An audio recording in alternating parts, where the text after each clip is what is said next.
Sejam muito bem-vindos aqui na Contabilista Play. Com muita alegria e satisfação que eu recebo você aqui. Se você é novo no canal, já se inscreva para ficar por dentro de todas as novidades envolvendo essas áreas contábil e tributária da holding. Já deixa também o seu like aqui, porque esse conteúdo é de muito valor e eu espero agregar conhecimento para você durante esse encontro. Então vamos lá. Gente, cada dia que passa é um leão que a gente tem que enfrentar, né? E cada cliente, cada contribuinte tem o seu leão para enfrentar e a gente precisa ajudar esse contribuinte a enfrentar esses leões aí da Receita Federal.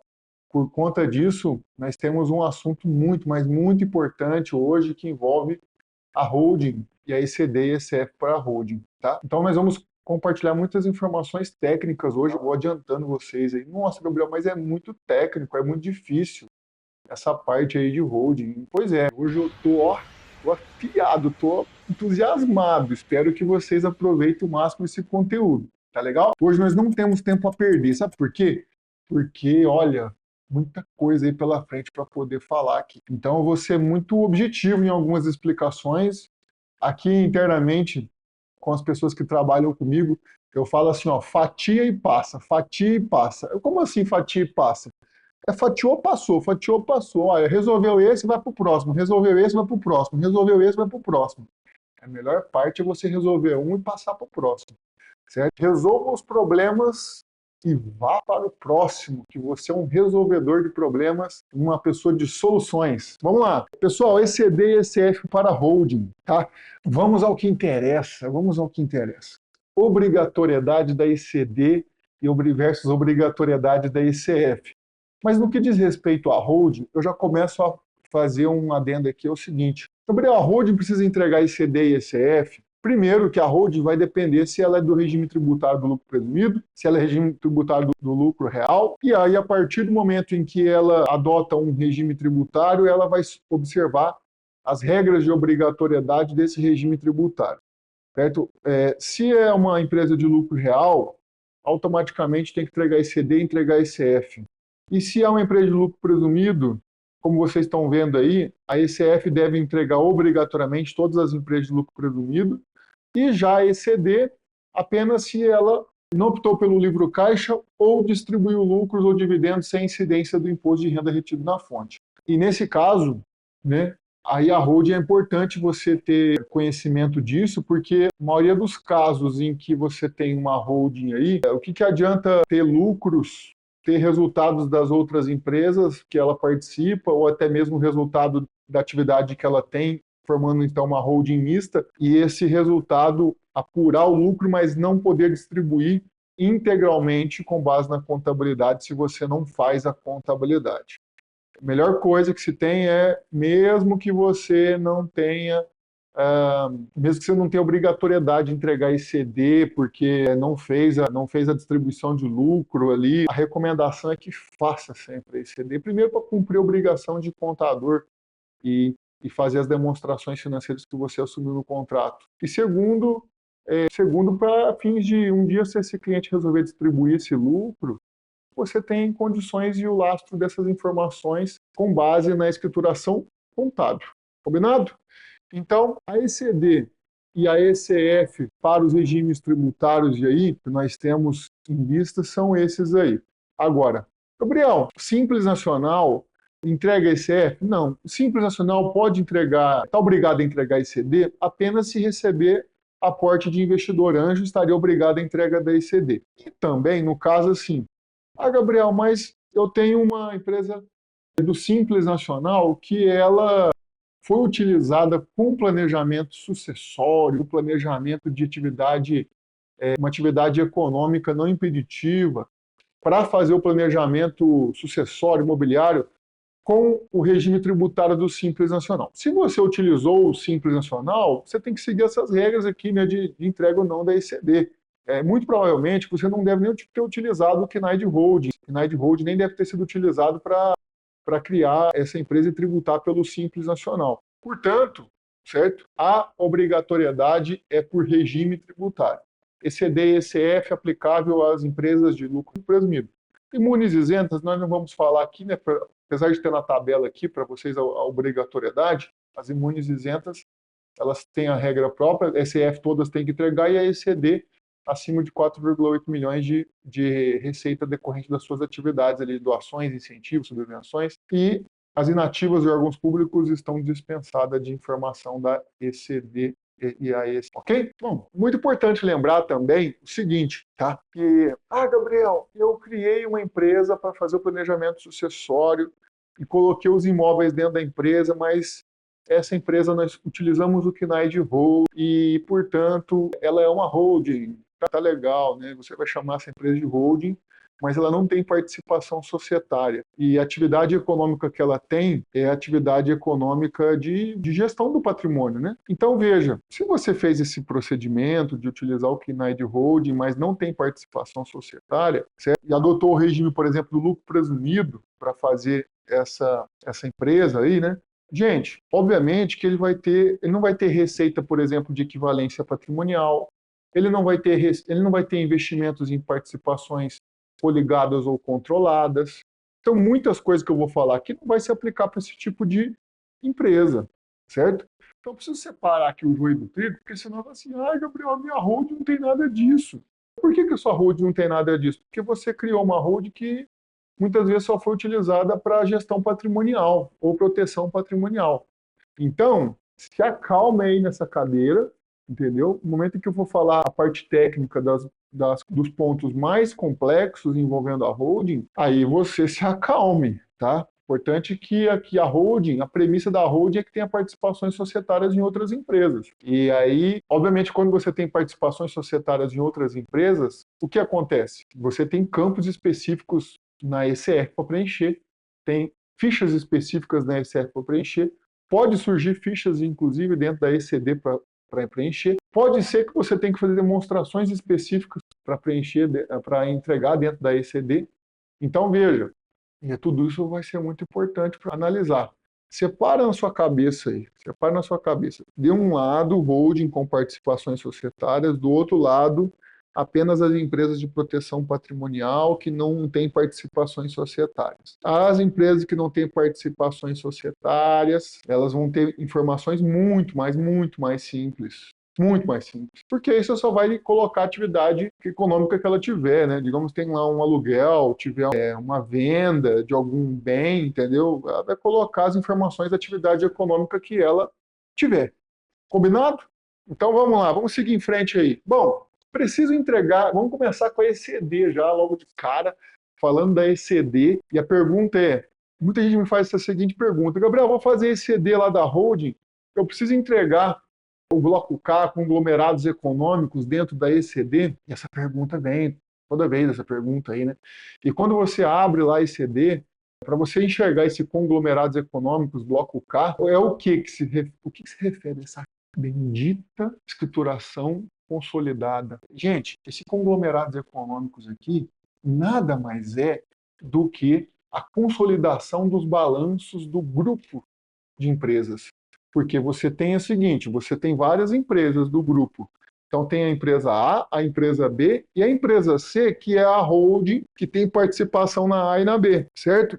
Só que a holding, ela tem participação que controla a A e tem participação que controla a B. Então, veja, se ela controla, né, muitas vezes vai ficar perguntando, pô, se ela tem esse controle aí, existe a necessidade de entregar, de fazer o bloco K dentro da ECD? É o que a gente vai esclarecer agora aqui para vocês, essa necessidade de fazer o bloco K. Beleza? Então vamos lá. Primeiro, mas o que seria então? Eu já acabei de explicar aqui, vou dar um outro exemplo aqui de demonstrações consolidadas e o que seria isso, né? Então tem a holding controladora e tem a empresa A controlada, 75% da empresa A, a empresa B, que também é uma controlada, 68%, a empresa C é coligada com 18%, sem influência significativa na direção, então digamos que ela não é considerada uma empresa controlada e é considerada coligada. E a empresa D, com 10%, também não considerada controlada e sim coligada. A necessidade de fazer demonstração consolidada? Veja, tem a empresa A, B e a holding em cima. Seria necessário? Essa é a pergunta que a gente vai fazer aqui. Vamos esclarecer tecnicamente isso aqui para vocês, tá? Fundamentando essa orientação aqui para vocês.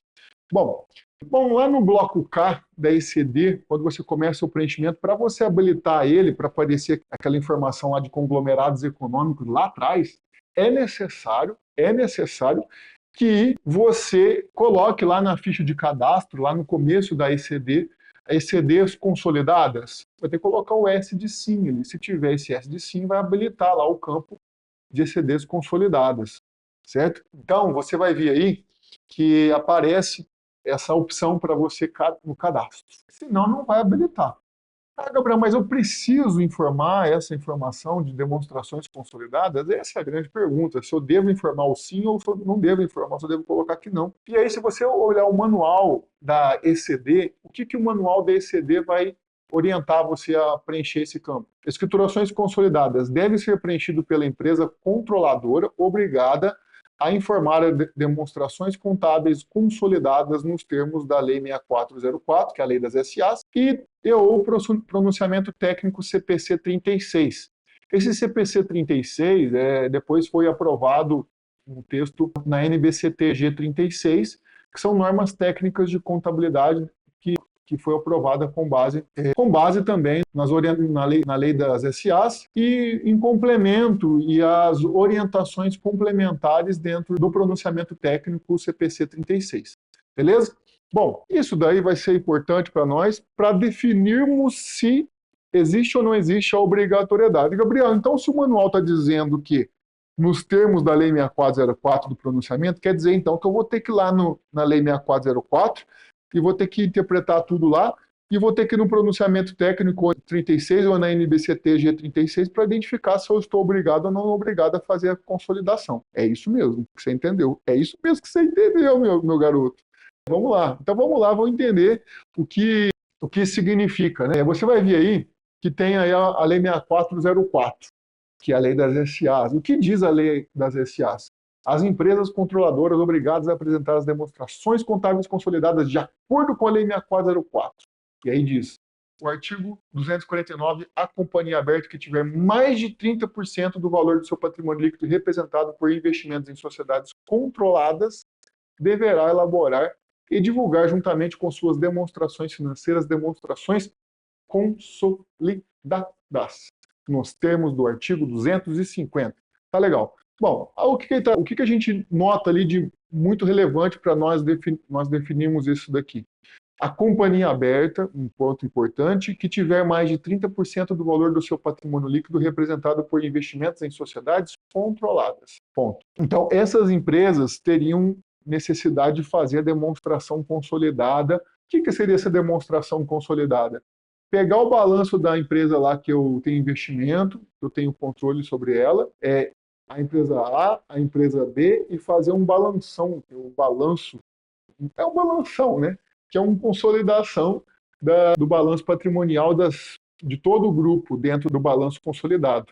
É juntar caixa com caixa, juntar obrigações com obrigações, dentre eles fornecedores, é juntar PL com PL. É fazer essa junção das contas para ter uma visão do que nós chamamos de demonstração consolidada. Certo? Nossa, Gabriel, mas será que eu vou ter que fazer isso de verdade mesmo? Bom, aqui é companhia aberta. Mas quando você vai ver o CPC 36, gera uma certa dúvida.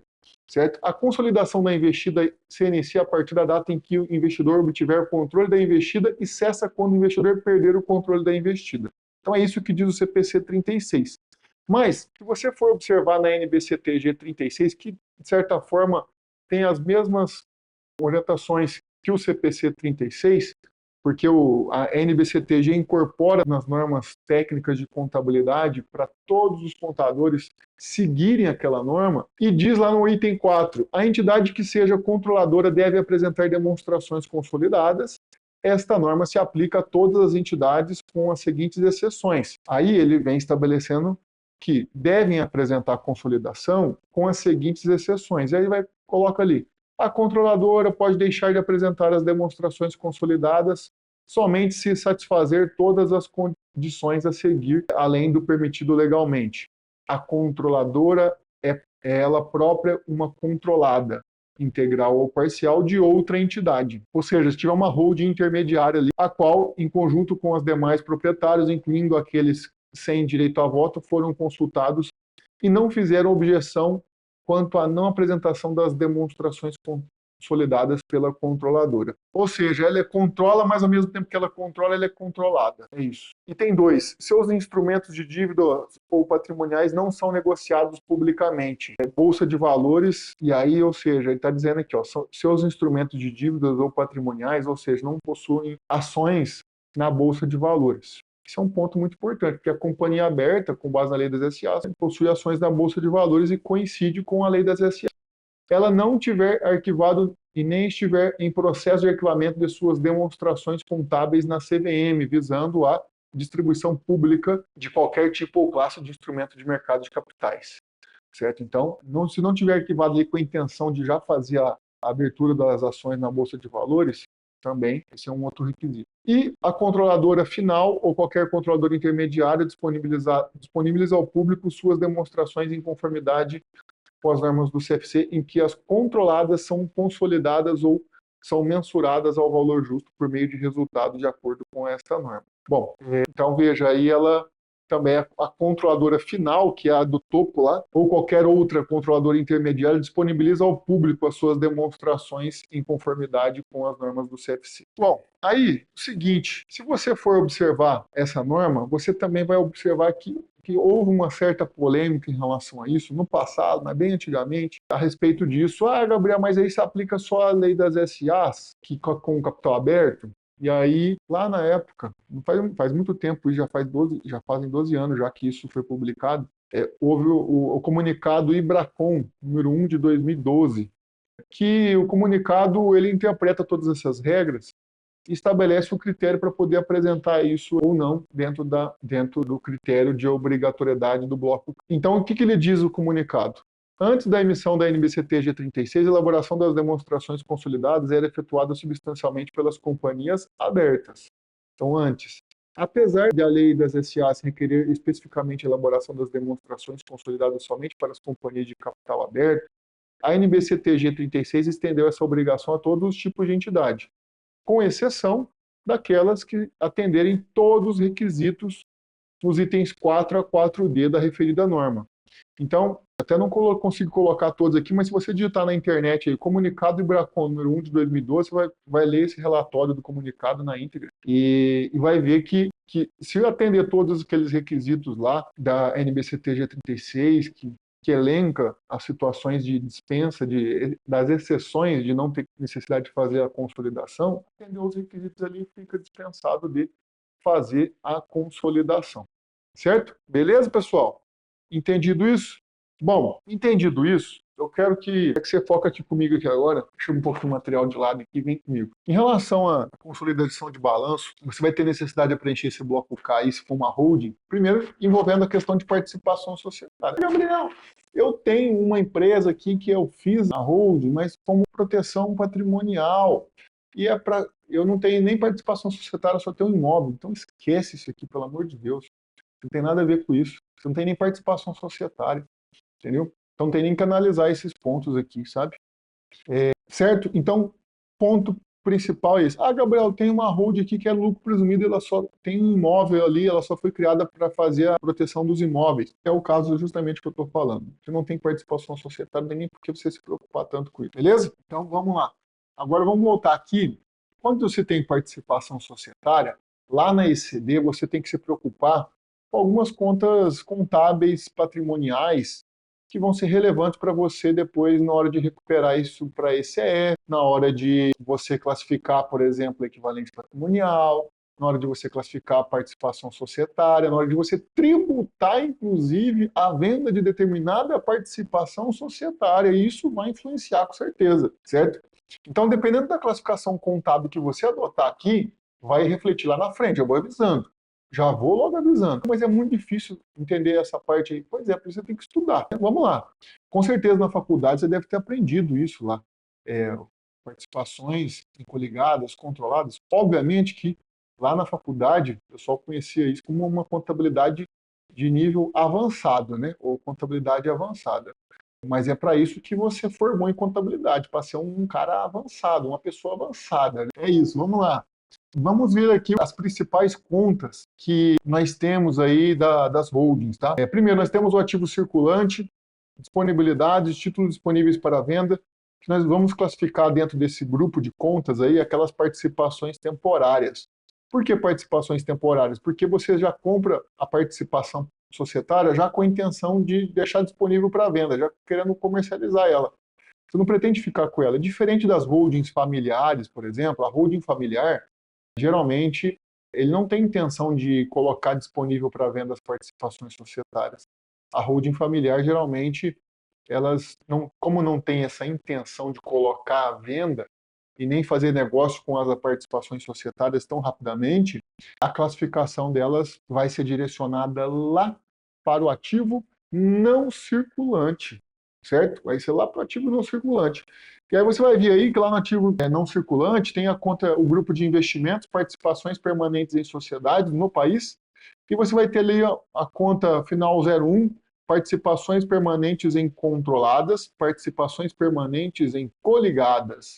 Bom, Gabriel, mas eu preciso entender o que é controlado e coligada. Então, aí você vai ter que estudar mais um pouquinho para verificar na lei qual é a classificação de cada uma delas. Mas o próprio nome já diz, né? Controlada é aquela que é uma empresa que tem controle sobre ela, e a coligada é aquela empresa que ela tem uma relação, tem uma participação, tem investimento, mas ela não tem o controle sobre essa coligada. Bom, sobre essa empresa. E aí você vai ter que observar os critérios da lei das SAs. Não vou conseguir ensinar isso hoje. Participações permanentes em joint venture de sociedade de propósito específico, também tem uma conta específica para isso, certo? Se tiver uma SPE aí, também vai ser aqui uma conta específica para isso. Participações em outras sociedades do mesmo grupo ou controle comum, avaliadas pelo MEP. Então, também existe uma conta meio que genérica para participações que também são avaliadas pelo MEP, que decorrente dessa participação requer a avaliação pelo MEP, e o MEP, toda vez que eu falar MEP, o que é MEP? Método de equivalência patrimonial, certo?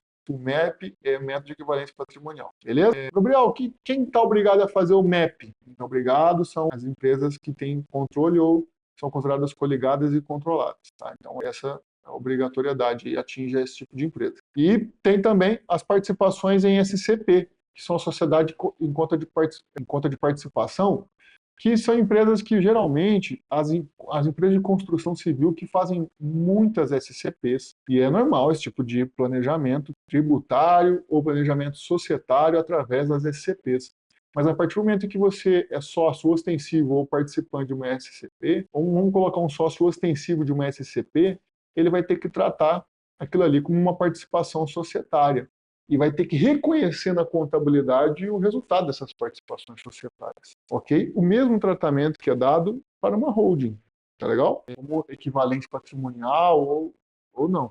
E, provavelmente o sócio ostensivo ele tem controle sobre essa SCP e, portanto, ele vai ter que fazer o reconhecimento do balanço da SCP no sócio ostensivo. Tá legal? E a conta específica para ser utilizada é essa. Show de bola, Gabriel. Entendi. Mas se eu tiver uma empresa que eu sou sócio participante, então vai ter uma conta específica para o sócio participante também. E tem outras contas que influenciam, que são contas que vão ser necessárias à classificação no momento de aquisição de algum investimento.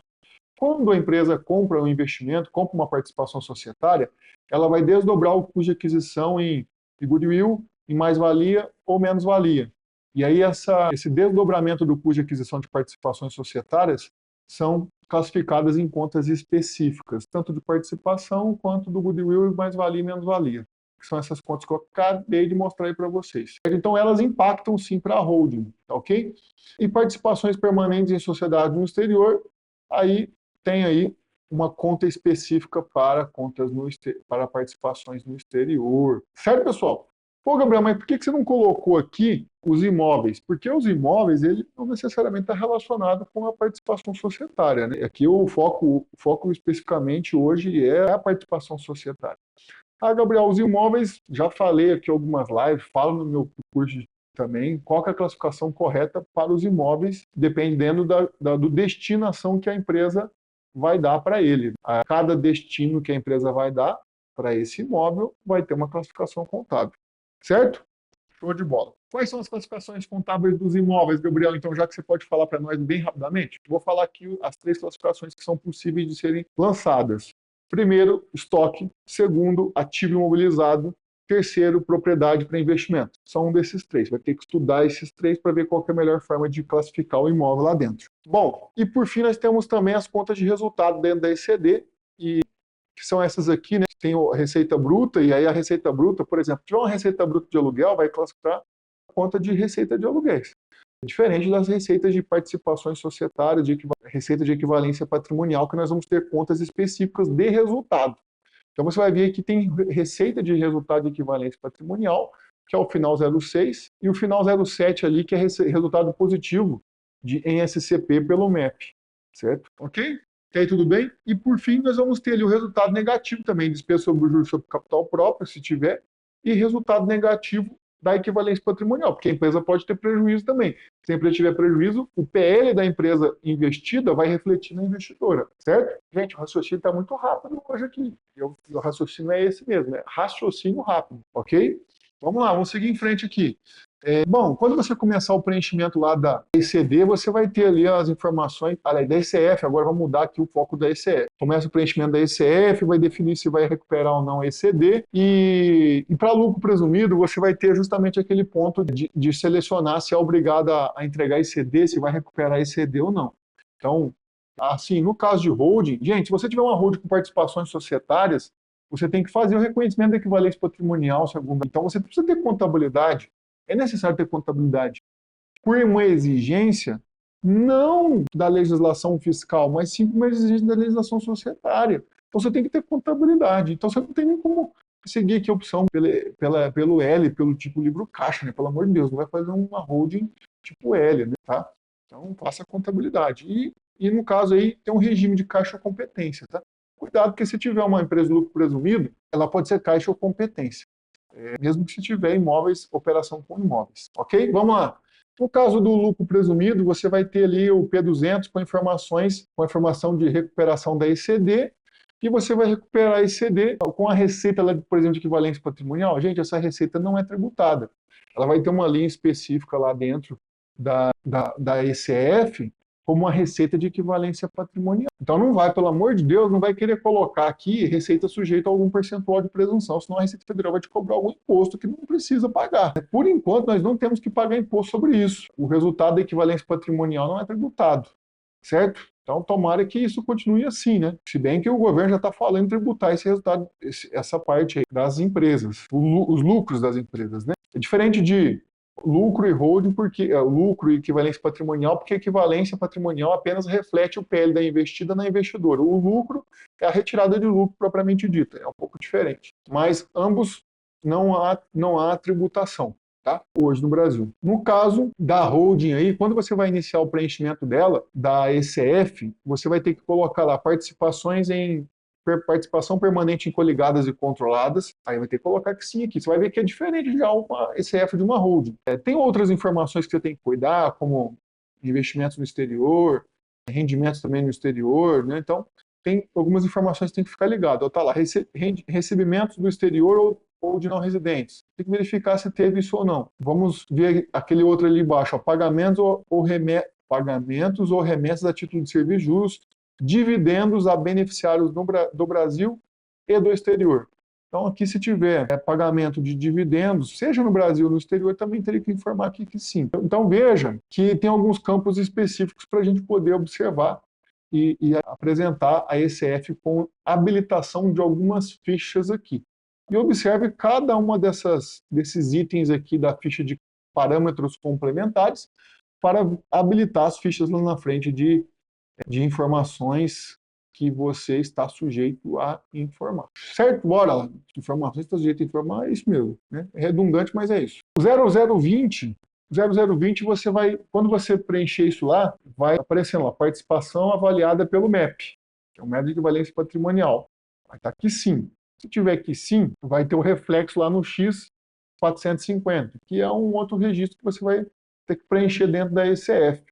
Certo? Vai habilitar esse registro lá para você preencher dentro da ECF. E no X450, você vai ter ali informação, ó, código do país, E aí vai ter valor dos serviços técnicos, valor de serviços técnicos e assistência sem transferência de tecnologia do exterior, valor do juros sobre capital próprio pago à pessoa física, valor do juros sobre capital próprio pago à pessoa jurídica, e você vai indicar esses dois, aí tem dividendos também pagos à pessoa física, ou dividendos pagos à pessoa jurídica. Então tem o X450, que é uma ficha a mais que você às vezes não está acostumado a informar. Tá legal? Show de bola. Vamos lá, vamos seguir em frente aí. Ah, Gabriel, você comentou lá naquela conta referencial lá que você disse das participações, mas o quanto isso reflete na hora de preencher esse EF? Você vai ver que na conta referencial, nós comentamos lá no começo, naquelas informações, ele vai puxar aqui, por exemplo, no lucro real da vida, dentro do L100, vai ter lá o saldo nessa conta, ó, participações permanentes em coligadas. Aí vai ter participações permanentes incontroladas. E vai ter um saldo informado nessa conta. Certo? Por isso a importância de você classificar isso certo, né? Depois você vai ter problema com o tratamento tributário que vier a ser dado, por exemplo, numa venda dessa participação societária. Ok? Bom, o que mais? No lucro real, você vai ter também uma necessidade de fazer uma adição e exclusão no ALUR. Por quê? Porque se você tem uma receita de equivalência patrimonial, essa receita não é tributada.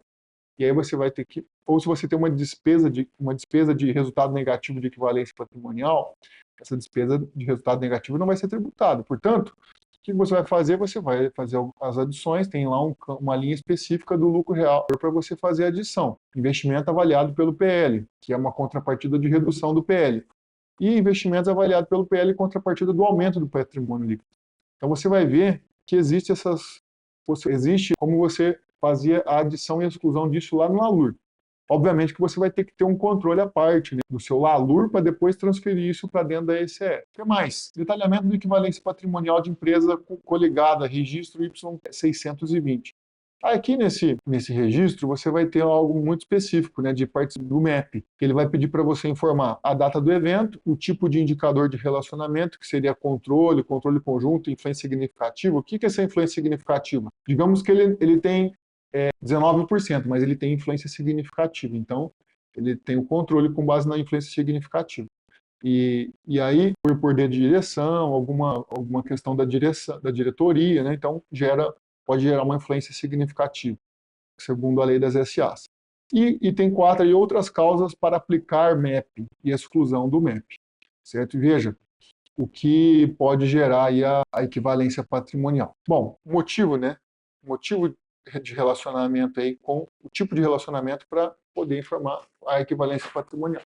Então você vai ter ali o CNPJ também para informar o nome empresarial, o valor das participações em reais, valor da participação em moeda original no país, percentual sobre o capital total, percentual sobre o capital votante, resultado de equivalência patrimonial. Aqui, essa linha aqui, obviamente, deve bater com o mesmo resultado que você colocou lá na sua conta referencial, que está coerente com aquelas informações.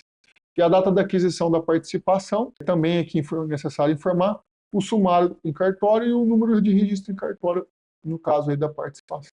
Beleza? Gente, a holding em si, basicamente, é isso que nós temos para preencher e para cuidar. Então, até fomos, não sei se eu posso dizer aqui que fomos rápido nessa apresentação, mas basicamente é isso que nós temos que fazer de holding. Gabriel, mas e no caso da minha holding, quero falar agora com você daqueles casos mais simples. Gabriel, no caso da minha holding, que tem apenas um imóvel ali, não tem movimentação nenhuma, só tem um imóvel no lucro presumido e não tributa nada. Mas ele teve uma movimentação, que eu digo de patrimonial, mas não teve uma movimentação de resultado, que não teve receita. Talvez tenha alguma despesa, mas não tem receita. Aí você entende na sua cabeça aí que é sem movimentação só porque não teve receita. Aí você vai fazer a demonstração financeira dessa empresa normalmente. Entendeu? Vai fazer as demonstrações normalmente. E aí, qual que é o regime que você adotou nessa empresa? O lucro presumido da vida. Então, entrega o lucro presumido com as contas que você tem. O saldo da conta do ativo, o saldo do PL, e assim você entrega o balanço patrimonial dessa empresa. E também é muito importante você entregar isso, porque um dia essa empresa vai ter o planejamento sucessório envolvendo as doações das cotas, isso no futuro, e você vai ter como uma referência essas informações do PL. Tá legal?